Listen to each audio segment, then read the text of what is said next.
नमस्कार शेतकरी बांधवांनो, आपण आज राज्य सरकारच्या पुण्यश्लोक अहिल्यादेवी होळकर शेतकरी कर्जमुक्ती योजना 2026 या महत्त्वाच्या योजनेबद्दल सोप्या भाषेत समजून घेणार आहोत। ही योजना थकीत पीक कर्ज असलेल्या शेतकऱ्यांसाठी तसेच नियमित कर्जफेड करणाऱ्या शेतकऱ्यांसाठी लागू करण्यात आली आहे।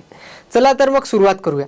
सर्वात महत्त्वाची गोष्ट, जर शेतकऱ्याने 1 एप्रिल 2019 ते 31 मार्च 2025 या कालावधीत अल्पमुदत पीक कर्ज घेतले असेल आणि ते 30 सप्टेंबर 2025 रोजी थकीत असेल तसेच 31 मार्च 2026 पर्यंत भरले नसेल तर त्या कर्जाची मुद्दल आणि व्याज मिळून जास्तीत जास्त 2 लाखांपर्यंतची रक्कम माफ केली जाईल। अनेक शेतकऱ्यांचा हा प्रश्न असतो की जर माझ्यावर 2 लाखांपेक्षा जास्त कर्ज असेल तर मग मला लाभ मिळणार का? तर त्याचं उत्तर हो असं आहे। यासाठी ही योजना काय एकदा समजून घेऊया।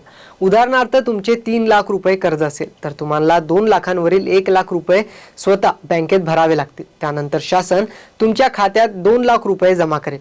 ही अतिरिक्त रक्कम भरण्यासाठी 31 मार्च 2027 पर्यंत मुदत देण्यात आली आहे। त्याचबरोबर नियमित कर्जफेड करणाऱ्यांसाठी देखील मोठी बातमी आहे। सरकारने वेळेवर कर्ज भरणाऱ्या शेतकऱ्यांना प्रोत्साहन देण्यासाठी ही योजना केली आहे। जर तुम्ही 2022-23, 23-24 किंवा 2024-25 या 3 वर्षांपैकी कोणत्याही 2 वर्षात कर्ज घेऊन ते वेळेवर फेडले असेल तर तुम्हाला 50,000 रुपयांपर्यंत प्रोत्साहनपर लाभ मिळू शकतो। जर तुमचे कर्ज 50,000पेक्षा कमी असेल तर तुम्ही भरलेली रक्कम किंवा किमान 5,000 रुपये प्रोत्साहन म्हणून मिळवू शकता।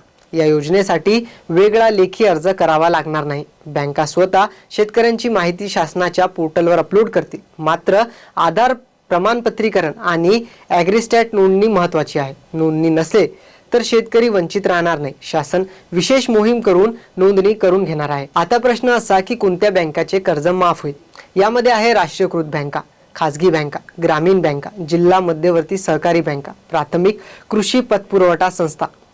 तसेच दुसरा प्रश्न हा पडतो की कोण अपात्र राहतील? यामध्ये आजी माजी मंत्री, खासदार, आमदार, स्थानिक स्वराज्य संस्थांचे सदस्य, 25,000पेक्षा जास्त पगार किंवा पेन्शन घेणारे सरकारी निमसरकारी कर्मचारी, आयकर भरणारे व्यक्ती या योजनेसाठी अपात्र आहेत। परंतु सहकारी साखर कारखान्यातील हंगामी कामगारांना लाभ मिळणार आहे। कर्जमाफीची किंवा प्रोत्साहनपर लाभाची रक्कम थेट संबंधित बँक कर्ज खात्यात DPT द्वारे जमा केली जाईल। शासनाचा प्रयत्न जुलैच्या पहिल्या आठवड्यापासून रक्कम जमा करण्याचा आहे, जेणेकरून शेतकऱ्यांना नवीन पीक कर्ज मिळू शकेल। या योजनेचा लाभ राज्यातील सुमारे 56 लाख शेतकऱ्यांना होणार असून शासनाने यासाठी 36,500 कोटी रुपयांचा निधी उपलब्ध करून दिला आहे। शेवटी थोडक्यात सांगायचं झालं तर थकीत कर्ज असलेल्या शेतकऱ्यांना 2 लाखांपर्यंत कर्जमाफी, 2 लाखांवरील कर्जासाठी एक वेळ समझोता आणि वेळेवर कर्जफेड करणाऱ्यांना 50,000पर्यंत प्रोत्साहन अशी या योजनेची 3 मुख्य वैशिष्ट्ये आहेत। शेतकऱ्यांनी आधार लिंकिंग,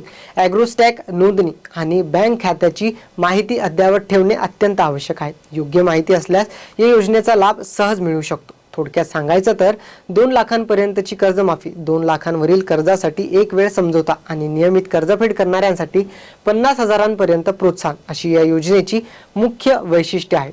अर्जाची गरज नाही, पण आधार आणि ॲग्रीस्टॅक नोंदणी महत्त्वाची आहे। त्यामुळे आपल्या बँकेशी संपर्क ठेवून आवश्यक माहिती तपासा आणि योजनेचा लाभ वेळेत घ्या। आणि हा व्हिडिओ आवडला असेल तर लाईक, शेअर आणि आमच्या YouTube चॅनलला सबस्क्राईब जरूर करा।